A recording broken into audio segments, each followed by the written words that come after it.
What is up, everybody? Your 73rd favorite lawyer here, Tommy Badeaux, and look,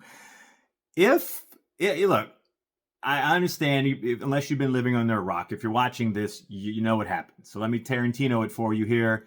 The verdict was reached, and the case is over, at least for now.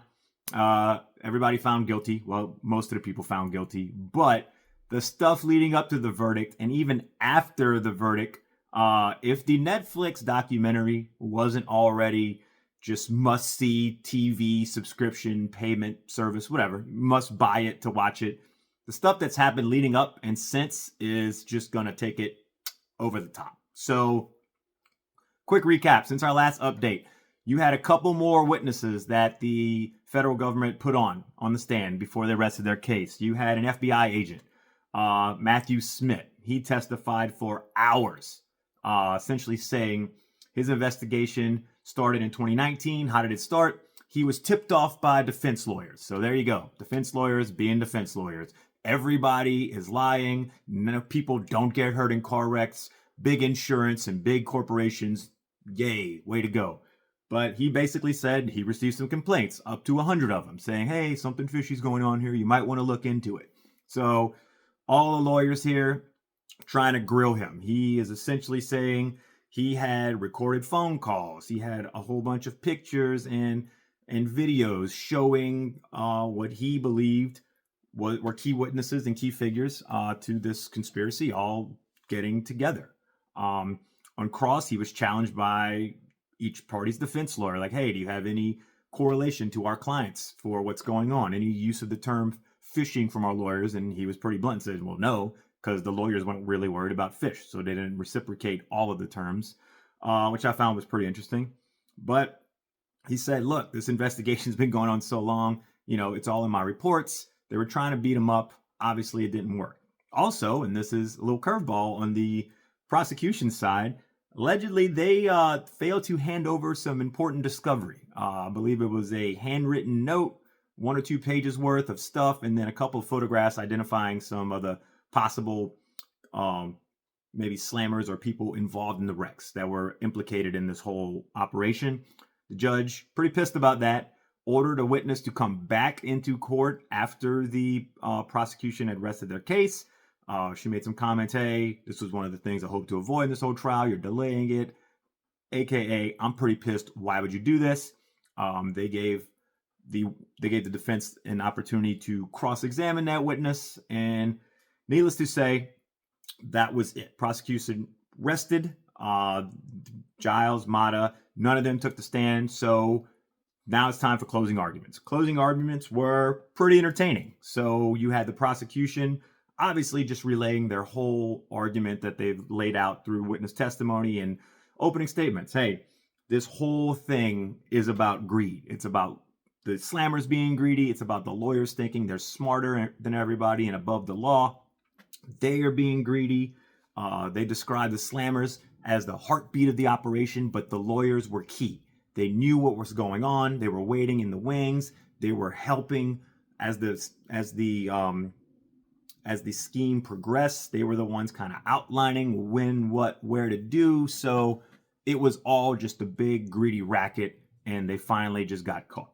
So, the lawyers were, and I also said the slammers, while they had, I guess, the most important role and they were the most fraudulent, they were dependent on these lawyers for that guidance, for this help, for knowing what insurance policies were good, what doctors to go to, all of that. So, there's nobody innocent in this whole ordeal. After that, what happened?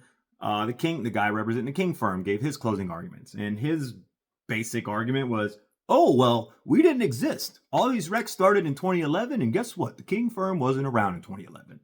Well, he kind of described it, if you will, as, hey, this was a slammers only party, and the King firm was not invited. They were not VIPs. And while that might be right, factually, the King firm was not around. Some of the people in the King firm were around, and some of the people from the King firm are in this trial. So that was his argument. Lawyer from Mata got up and kind of reiterated his opening statement. Hey, she didn't know. She was in love.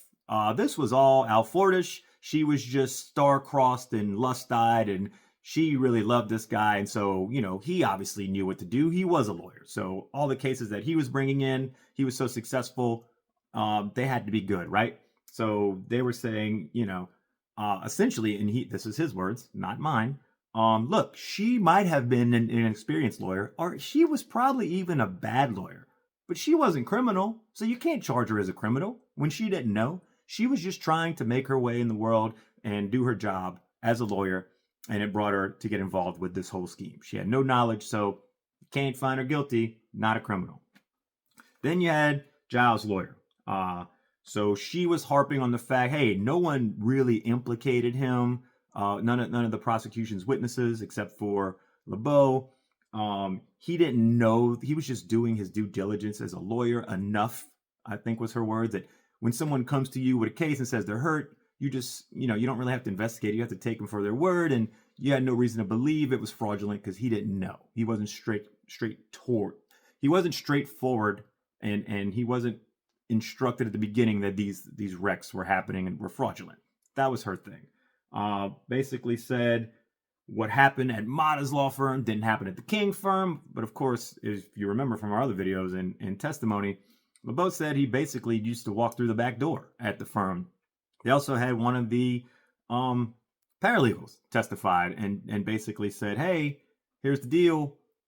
I handed him an envelope with cash. So although some people did kind of implicate him, her argument was that, hey, that's not what happened. So all of that happened, closing statements.